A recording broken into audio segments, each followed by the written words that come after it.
কদিন আগেই Ben Stokes বলেছেন অস্ট্রেলিয়ায় ঘুরে ফিরে খুবই মজা পান।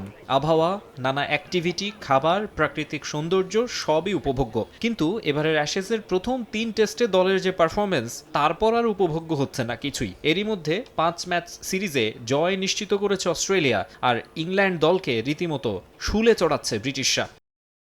মাঠের বাইরের নানা কর্মকাণ্ডে বিতর্কেরও জন্ম দিয়েছে ইংলিশরা। সাগর পাড়ে ঘোরাঘুরি আর অতিরিক্ত মদ পান নিয়ে সমালোচনার চরমে। মর্যাদার অ্যাশেজে টানা হারের পরও এমন কাজকর্মে তাদের সিরিয়াসনেস নিয়েও প্রশ্ন তুলছেন অনেকে।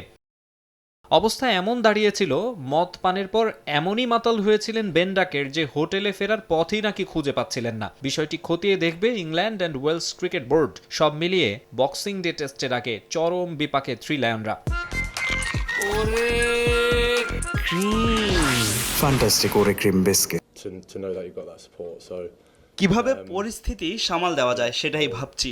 ইংল্যান্ডের অধিনায়ক হিসেবে সবার জন্য ভালো কিছু চিন্তা করতে হয়। গণমাধ্যম আর সামাজিক যোগাযোগ মাধ্যমে আমাদের নিয়ে যা বলা হচ্ছে তা মোটেও সুখকর নয়। এই দলের ক্রিকেটার, ম্যানেজমেন্ট কিংবা সাপোর্ট স্টাফ প্রত্যেকের জন্য লড়াই চালিয়ে যেতে চাই, কারণ আমি তো অধিনায়ক। যে কোনো মূল্যে সিরিজের বাকি 2 ম্যাচ জিততে চাই। more towards that than some of the other stuff that's going on right now. ডাকেটের ঘটনার ছবি আর ভিডিও সামাজিক যোগাযোগ মাধ্যমে হয়েছে ভাইরাল, যা নজরে গেছে অস্ট্রেলিয়া দলেরও। প্রতিপক্ষের এমন অবস্থা নিয়ে অবশ্য কোনো মাথা ব্যথা নেই মাইটি অজিদের। সামাজিক যোগাযোগ মাধ্যমে আমরা দেখেছি, এটা তাদের বিষয়। আমাদের ড্রেসিং রুমে এ নিয়ে কথা বলার কিছু নেই।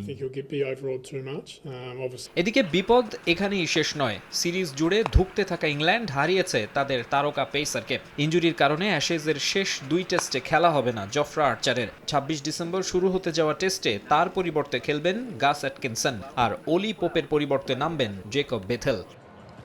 মাকসুম আলম খান, সময় সংবাদ।